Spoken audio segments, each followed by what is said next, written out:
Well, good night, everyone. We will continue with the discussion that we started last week. Remember that we are the first 4 classes in this seminar are oriented to international trade, and what we are discussing is the pros and cons of trade, so the benefits and the cons, in the sense that as we introduced last week, trade produces winners and losers. Today we will get into this discussion at a much deeper level, and I just wanted to tell you what is the purpose of this presentation that I will make you. That is basically to give you some basic ideas. These are 4 chapters. The 4 chapters are very, very intense. They have a lot of models and conclusions and statistics. Only, I think they had something like 250 slides in PowerPoint, and I eliminated most of them and kept only 56 actually, because it is impossible, because it's not the purpose of this class. So we don't expect that you study this book by heart. What we do expect is that you realize that these models are there, and you can resort to them, and mostly that you get familiar with the conclusions of most of the different models. So this is what we're going to do. I will give you some general ideas about these models, but I cannot explain in detail because it would take probably 8 hours, so which is impossible. So the first thing is discussing the Heckscher all-in model, that basically it helps to do an interesting exercise, intellectual exercise, that is start connecting different variables. So especially production and the different resources that are linked to production. So you must know this chart that you have in front of you, that is the production possibility frontier. You studied this in microeconomics most likely, and you have here 2 products, and food and clothes, and the wisdom behind is that you see that we have limited resources, and we can use those resources either to produce only food, or either to produce only clothes, or somewhere in between. I'm not going to repeat the theory, because I understand that you have seen this in microeconomics. The second component of this model is the ISO values, that basically is identical to what we also saw in microeconomics, that is the ISO values. That is similar to the budget line, but not exactly budget, because this is mostly connected to not what one purchases, but what one produces and sells.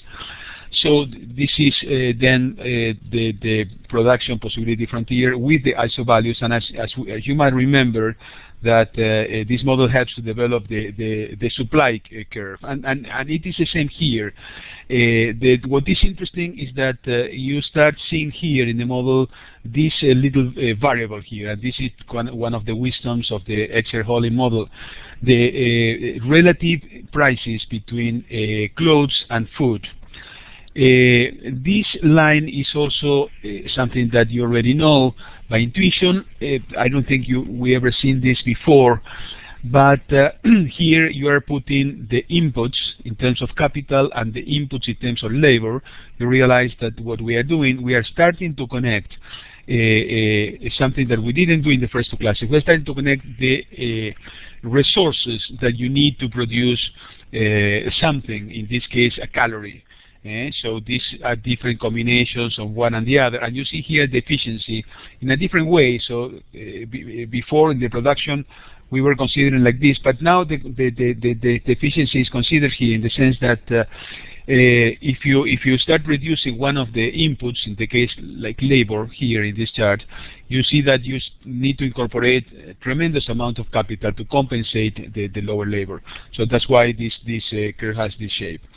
Okay, so the next factor to consider, you see that this is practically a demand curve, demand where you start to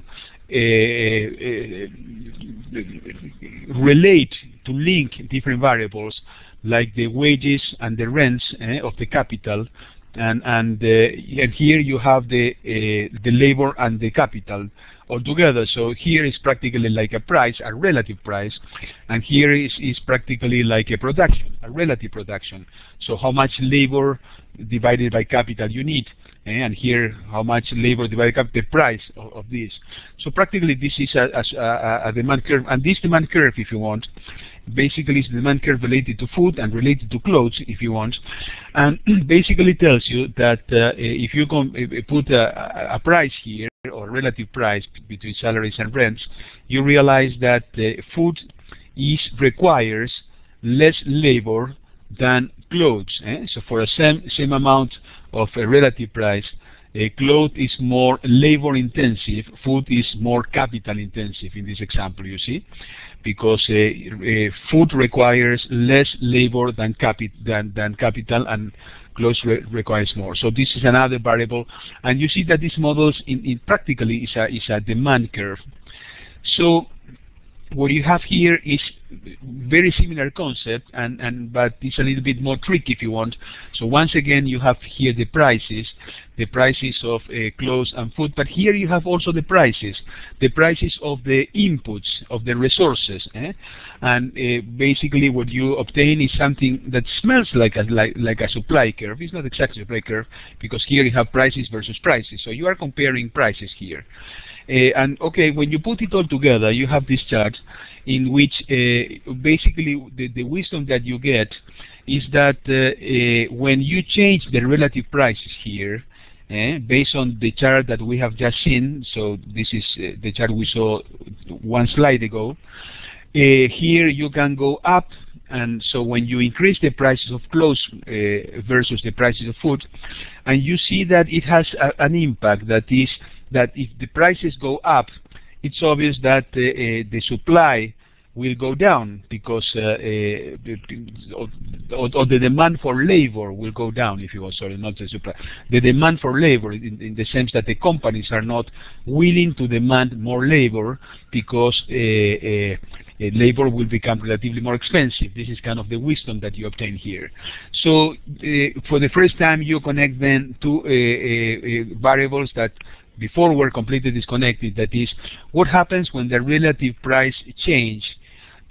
What happens is that the relative demand for inputs also change, and this leads to some other charts that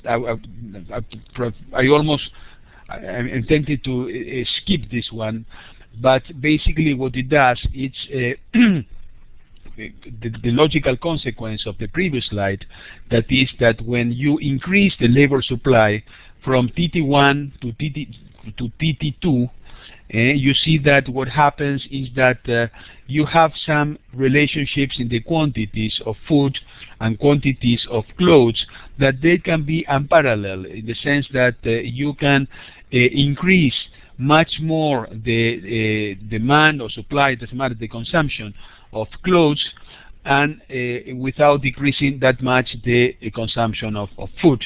So you start seeing that in these unparalleled economies, I mean, probably an economy that produces a lot of clothes can be, just to say, India or Indonesia, countries that have a lot of labor, abundant labor, versus other countries that produce something that requires more capital, like maybe Japan or whatever, so that you can see that when these countries enter into trade, you start connecting the variables and start seeing that there is some unparalleled situations. And this is the conclusion here. An economy with a high ratio of labor to capital, like India, for example, produces a high output of clothes relative to food. And this is something that we need to start anchoring these concepts. So if you want just to make a little draw, is imagine, and this is one country that has a lot of labor, like India, versus another country that has little labor. So what happens when they start engaging in free trade? So what is the impact? And this is what we want to see. What happens with the prices? What happens with the consumption? What happens with the relative situation of the different productive sectors, like wages, rents of capital, etc. So, and this is an interesting conclusion. The countries are assumed to have, with the same technology, each economy has a comparative advantage in producing the good that relatively intensely uses the factors of production in which the country is relatively well endowed. In other words, if I am China or I am India and I have a lot of abundant labor, I end up having a comparative advantage in producing goods that require that product. The product that require a lot of labor, for example, or a lot of technology in other cases, in the case of the United States. So it means that this is the introduction of the concept of comparative advantage that we saw in the last class, the Ricardo model. But now we have like with a different angle. So start relating the comparative advantage precisely to the resources that are used in producing this comparative advantage. Since clothes are relatively labor intensive, at each relative price of clothes to food, home will produce a higher ratio of clothes to food than foreign. So you are comparing two countries. Home, that is China, for example, that has this benefit of abundant labor, versus another country that has food. Okay, home will have a larger relative supply of clothes to food than foreign. It's kind of obvious, no? So probably you're not saying something that you don't know. But what is interesting is when you put that into a model, because you start having economic or political consequences, if you want. So here, and this is the neat thing about the Heckscher-Ohlin model, is basically this chart that you can use it a lot in all these discussions. This chart is used in the rest of this book. You will see this chart coming on and on, because here is like a supply-demand curve, if you want. Here you have the price, but not any price. It's the relative price of clothes versus food. And here you have the volumes of production, but not any volumes of production. It's the relative volumes of production of clothes versus food. So here you have the supply curve, but it's not real supply, it's a relative supply in the home country, and you have the relative supply in the foreign country, and you have the demand, that the demand supposedly is the same. And so what you see is that the conclusion of the model, the interesting thing is that if this is the supply-demand curve for a home country, and this is the supply-demand curve for a foreign country, when you open both countries to trade, what happens is that you end up having like a balance, where you have this as a final price. So you see automatically what is the benefit with trade, is that for home country, it produces something that in relative prices increases the prices of clothes, and for a foreign country that is more specialized in food, has more resources like capital required to produce food, has exactly the same effect in the opposite way, no? So food becomes, the prices of food get higher.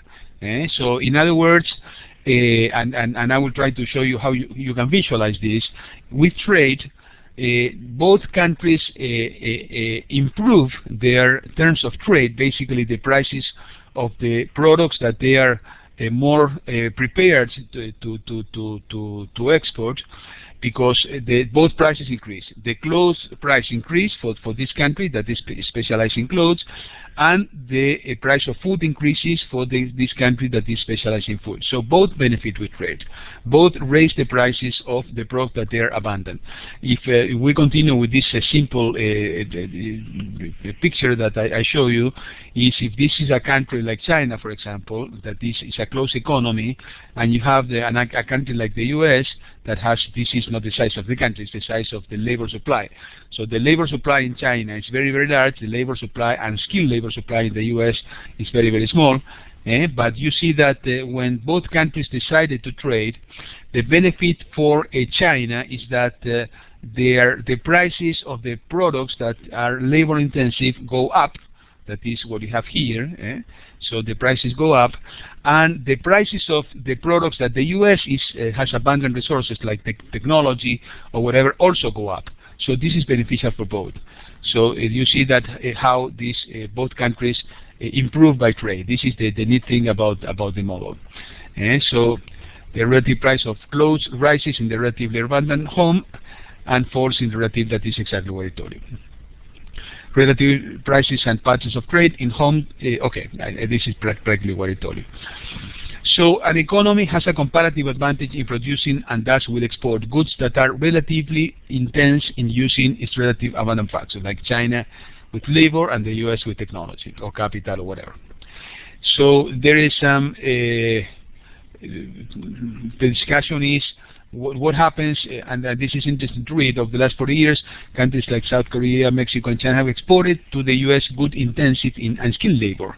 At the same time, income inequality has increased in the US as wages of unskilled workers have grown slowly, because you saw there is a convergence. So if you come here, and this is something that is a good concept that so you keep for the rest of your PhD and your career, is that there is a convergence. You see that so the prices converge, and this price convergence in prices lead to convergence in factors of production, like the price of relative price of salaries or relative prices of capital, rent, whatever.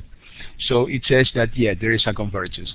Sector-only model predicts that owners of relatively abundant factors will gain from trade. That's exactly what I told you.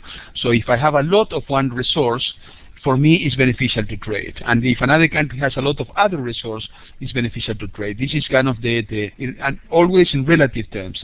So all discussions about relative terms. This is very important. So wages of unskilled workers should increase, you see, in both countries. This is beneficial for China, and probably it's not so beneficial for the US, because the wages of unskilled labor in the US would increase, which, well, it's not that it's not beneficial. It's good for the labor and for the workers, but it may have a negative impact on other sides of the economy. But it's interesting to see who are the winners. So the winners are here the owners. So the owners are winners. The workers of the factor that is the one that we are going to use to trade are also winners. So you see that these are the winners. And who are the losers? Okay, the opposite. For example, if China is good in exporting clothes and it's not good in exporting food, okay, the food industry will suffer, because the salaries will increase as everything else. The prices of the clothes will increase, and the prices of food will go down, which is clearly a problem for the food industry. So you will have winners and losers. And what is interesting here is what do you do with that? So what is the conclusion? Conclusion is that what the book recommends, and it makes the same recommendation several times, is that the losers are fewer, substantially fewer than the winners, and are more concentrated, and they make more noise. So they become politically more organized, and they go to public demonstration, to the press, etc., etc. So the winners are more than the losers, but the winners don't make noise. They remain silent, and the losers remain silent. So what the book all the time recommends to do is to try to help the losers, compensate them, or not compensate, educate them, help them to transform themselves into another type of activity, but try to engage in free trade. So free trade is beneficial for the entire community. Help the losers, and continue with it. Let's go to the next model, that the conclusions are quite similar, if you want. That is the standard trade model, and actually this model kind of integrates the previous models, if you want. I mean, the neat thing here is that you get familiar with all this concept of relating trade with factors of production, I mean, which have a political component, if you want. So what happens when you engage in trade? How does it affect the workers or the capitalists or whatever? Okay, here you have the same chart that we discussed, the production possibility frontier with the ISO values, ISO value lines, and this helps to analyzing what happens when, as a result of trade, you start changing the relative prices. So in this case, for example, you see that you have two ISO value lines, this and this, but this second ISO value line is steeper, so consequently the prices of clothes will be higher than the price of food comparing to number 1. So the W2 is going to be higher than W1 if you want. So the price to close will be higher in relative terms to the price of food. And so this is the first point. So, and this, you see what is the impact. The impact when that happens is that when the price of clothes gets higher, in that case you will I think let me see.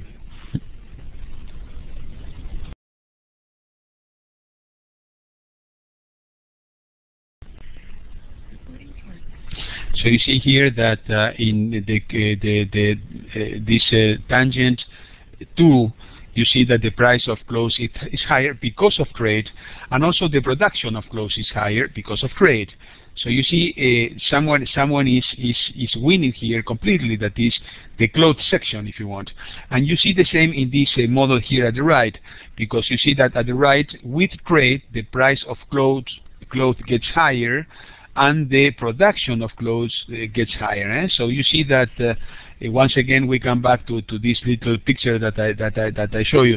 I mean, if India or China, they have a lot of labor and they can export, okay, automatically they will sell more, they will produce more, and the prices will get higher. So it's clearly beneficially for the country. This is what this model shows in a very clear way. So for China, it goes from a lower price of clothes in relative terms to a higher price, which is beneficial to the local manufacturing sector, and will sell higher volumes. So this chart is derived from this chart. You see that that is interesting.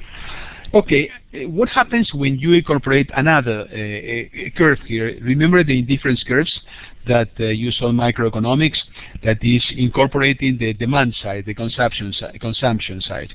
So you have the ISO value, and this is interesting. The ISO value is equivalent to the budget line. Remember that we saw that you must have seen in microeconomics. So what happens here? What happens is the following.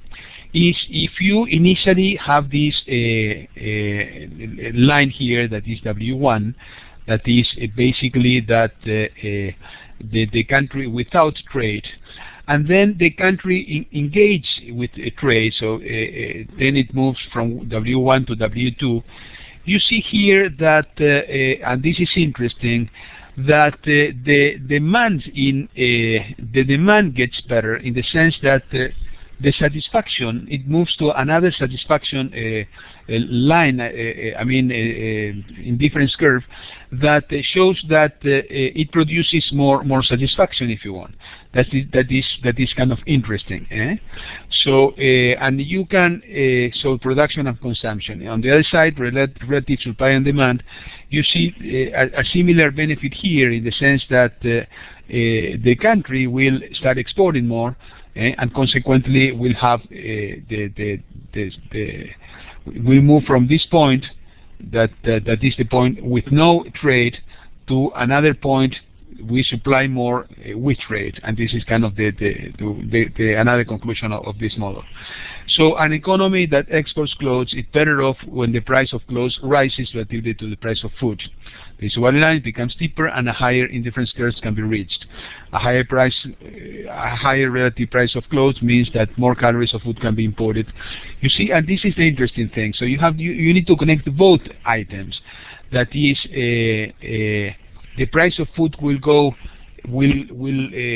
get lower.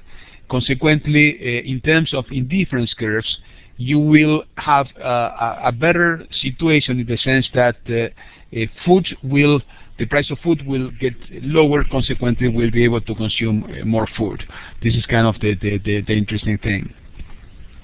And this is for the first time when you officially incorporate the terms of trade. Terms of trade refer to the price of exports relative to the price of inputs. For example, for China, the terms of trade will be the relative price between clothes and food, if you want, because clothes is what China exports and food is what China imports. So, and this is what you see, it because of high relative price of exports means that the country can afford to buy more inputs, and increasing the terms of trade increases the country's welfare. So this is kind of the general conclusion we have discussed so far. So the welfare of the country increases even though some sectors suffer.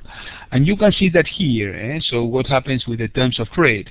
So for example, for this country, let's say that this is a home country, this curve here, and you see that home country has these terms of trade. So terms of trade is the relative price between clothes and food.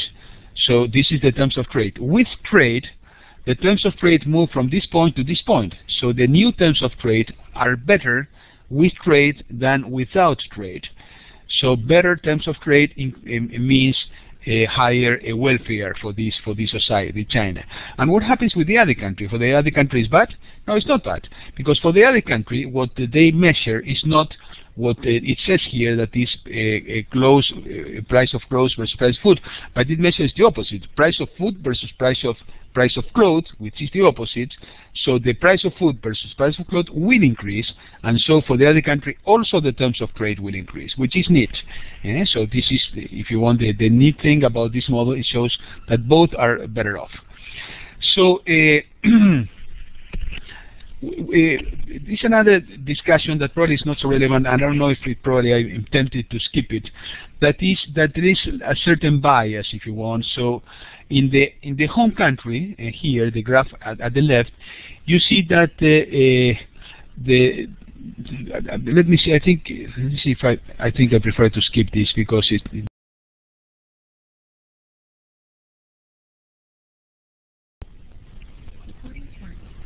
Yes, I will skip this part because it's practically the same idea. I don't want to confuse you more.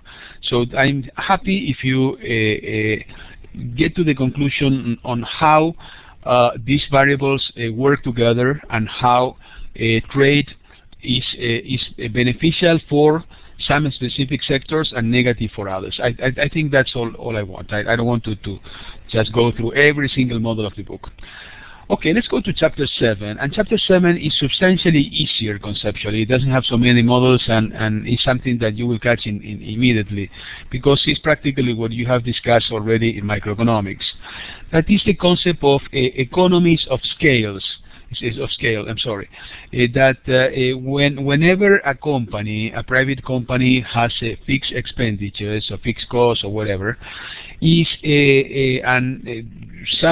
you know, some companies have. If you look at the balance, at the income statement, the profits and loss, you realize that you can see what percentage of sales represents the fixed expenses. For some companies, maybe fixed expenses is 5% of sales, and for other companies, 80% of sales. It really changes. And when it happens, for example, airlines is typically a high fixed expense industry, in the sense that whether in a plane you have only one passenger or you have 300 passengers, the costs are practically the same. So advertising is the same. You need to have all the personnel at the airport, whether you have one passenger or 300 passengers. The airplane has to go from the US to Europe, consuming very similar amounts of gas probably. You need to have the same crew, whatever. So it's very much a fixed expense driven industry. In those cases, you have this phenomenon of the economies of scales that basically says that the more you sell, the better you absorb the fixed expenditures. The same happens in the beer industry, breweries. Whether you sell one kind of beer or if you sell 1 billion cans of beers, you need to have practically the same structure. So the same deposits, warehouses, the same distribution network, the same advertising, the same. Practically all the salaries are practically identical. All the costs are identical, whether you sell one can or 1 billion cans. So consequently, it has a lot of economies of scale. What this means is that some companies that sell more, they absorb better their fixed expenditures and are substantially more profitable than companies that sell less. And an example is Kirin in Japan. It's a brewery that has 80-something% market share. and the other three breweries altogether have like something like 15% market share. When you are in that position, you're practically unbeatable. So you can eliminate all the competition if you want. So if Kirin doesn't eliminate the competition, it's because they don't want to have any legal or image issue, but they can do it very, very easily. Okay, this is the concept of economies of scale. The economies of scale is one of the main components of imperfect competition. And this is most of the discussion here, is that some industries have either internal or external economies of scales, in the sense that the economies of scales may come from the entire industry or from the specific company. You may wonder how can this happen, and I will explain in a second, but the important concept here, and what you have to remember in this discussion, is that it demonstrates that having like a naive or irrestrictive or restricting, how do you say, international trade can be suicidal for a country in many cases, because some industries cannot compete when they have this fixed expense characteristic. For example, Boeing. Boeing became like an international monopoly until Europe developed their own industry, but it becomes like a natural monopoly because other countries do not have the economies of scales to absorb to develop such a company. Or Microsoft, for example, though they have tremendous economies of scales and other ingredients, so they become like international monopolies, and countries in those cases, they need to defend their local companies, and this is a deterrent or if you want, a strong reason why international trade is not good for all. So it can be negative. So this, and I will try to show you a couple of models so you can understand how serious this is. Well, first, to understand more what is the concept of external economies of scales, which is something that generate some local monopolies. For example, the Silicon Valley. Silicon Valley produces a lot of spillovers, because in the Silicon Valley you have a lot of companies that have technologies or investment funds or lawyers or whatever, or market distribution channels, whatever, specialized in the industry. So if all the companies that are working in the Silicon Valley, they have like a benefit that the same companies in other countries do not have. So this generates some sort of monopolistic situation, if you want. Another component is the labor pooling. So probably in the Silicon Valley you have a lot of labor that are specialized on that, or the same in many other countries that they have specific industries in which they are very strong. And knowledge spillovers, same example is Silicon Valley. Just for being there, you have access to many fresh ideas that are spill over the companies that are developing those ideas. So this generates some sort of local monopolies or international monopolies, and this is complicated for countries to accept. And look at this, what happens if you have this price and production or consumption. You have here the demand for some specific product, and you have, in the case of China, the average cost. So what happens is that if China sells a little bit, their cost will be this one here, but if they sell a lot, their cost will be this one here. In the US, if China competes with the US, and China already has a large market, has absorbed a lot of fixed costs, any US company that wants to compete internationally won't be able to do it, because their cost will be higher at any point of the line compared to China, you see. So the average cost is lower than the average cost in the United States. So consequently, you see that having this feature of fixed expenses and economies of scales make U.S. companies unable to compete internationally. So this is kind of the conclusion, if you want. This is imperfect competition, and in some cases it's comparing, for example, Vietnam and China, which probably have a similar cost structure, with the exception of the economies of scales. China has more than 100 more than 1 billion inhabitants, and Vietnam does not. So the cost for Vietnam will be, since their population is lower and since their ability to sell domestically is lower, so the average cost will be much higher than any average cost of China. Consequently, even though Vietnam would be able to compete with China more efficiently because their average cost altogether is lower than that of China, however, because Vietnam does not have economies of scales, consequently, Vietnam cannot compete. So this is kind of the important thing about this discussion, because you see that this clearly shows that Ricardo's naive view that the international trade is beneficial for all, you see that it's not true. It's not beneficial for all. So if you are in an industry of economies of scales that requires economies of scales because of the large fixed costs, in that case, free trade can be very bad for you, because you won't be able to. If you are a smaller country, you will never be able to compete with countries that have better economies of scales. The last chapter 8, I will go very fast because this is something that you already know. So the concept of imperfect competition, the theory of imperfect competition. So the existence of oligopolies and monopolies that internationally they do exist. And for many reasons, because they have specific resources like Microsoft or Intel or Boeing or whatever. They have specific technology, they have some market that is captive or whatever. So consequently, there is imperfect competition. There are oligopolies and monopolies. So the key discussion is, what can you do about it? This is practically all what this chapter says. It re-explains what you already studied in microeconomics. I'm not going to repeat it. I assume that you already know it. So and the conclusion is that what happens when you see that there is some imperfect competition. Are you allowed to protect your country? Are you allowed to use this imperfect competition to dumping whatever? Okay, the last part of the chapter, I'm not going to go through it. You can read on your own, but basically it's a discussion on this, the consequence of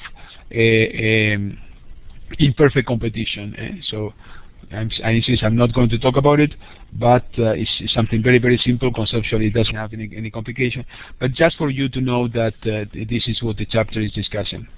Okay, I wish you luck. You all have my telephone number. You can call me whenever you want. As you see, that this is what I want you to know. I don't expect that you know these 4 chapters by heart, because it's clearly too much. So this is not my goal. My goal is that you get familiar with these ideas that I already showed you, and get familiar with these models and use the models in your discussions. Clearly, my purpose is that you get familiar with and use these models in your discussions. Okay. Well, thank you very much.